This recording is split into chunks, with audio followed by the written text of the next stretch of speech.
My name is Lauren Fiella. Today we're going to talk about one of the biggest categories in wine right now, dry rosé.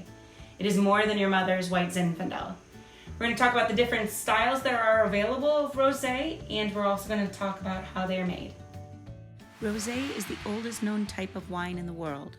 These wines were field blends of white and red grapes blended together to make the rosé, and they were often diluted because only barbarians drank full-strength wine. It was the Romans who brought rosé to Provence, France, which is considered the epicenter of rosé. It accounts for 80% of the production here. White Zinfandel was invented in the 1970s by Sutter Home's winemaker Bob Trinchero. As story has it, he was trying to make a dry rosé from Zinfandel, but the fermentation got stuck. This means that the fermentation stops early, leaving behind unfermented sugars, thus creating a huge new category of rosé wine. Rosés vary greatly in color and can be made from a wide variety of grapes and are found all over the world. It is important to note that the pulp of wine grapes are clear, and rosé and red wines derive their color from the skins. Many of the aromas and flavors come from the skin of the grapes.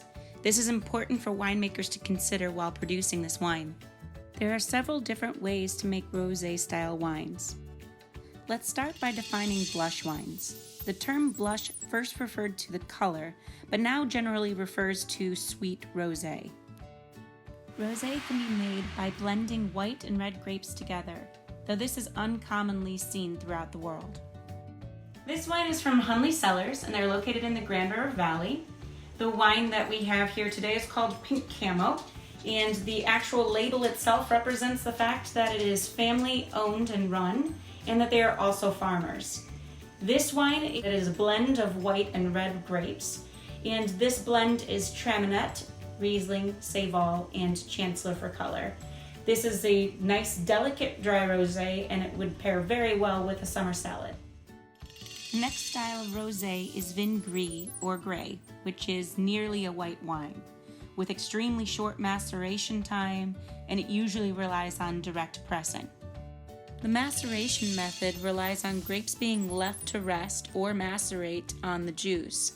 This is one of the most common types of rosé.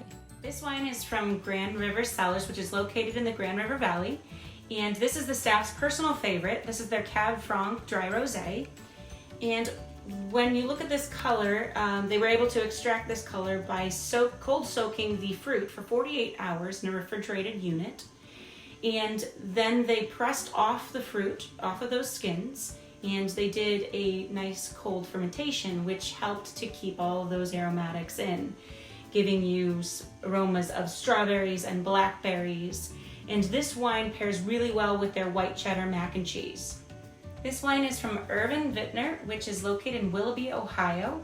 The winemaker is Ed Trebitz, and he is the head of the Vesta program for Kent State University.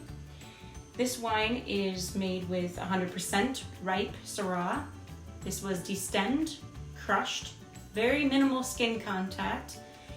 It was a cold fermentation at about 58 degrees, and this was an extremely slow fermentation, about 4 to 5 weeks in length, which helps to really keep those aromatics and keep it fruity. When you take a look at the label, it says Rosé on it, which means rose in Croatian. This wine is actually for a friend of his, Ivan Begovic, who used to help bottle, and he passed suddenly. So this wine, it was made to honor him.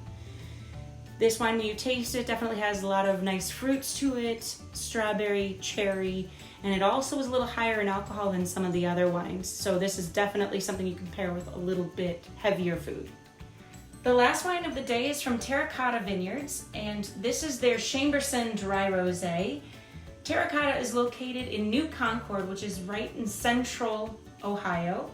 And this is one of the first dry rosés in Ohio. This was first started in 2008, and this wine is, despite how dark this wine is, this was actually cold pressed, and they actually had no skin contact on this wine at all, and it ended up being cold fermented, so you still get a lot of these really nice aromatics in it, very typical of Chambourcin itself.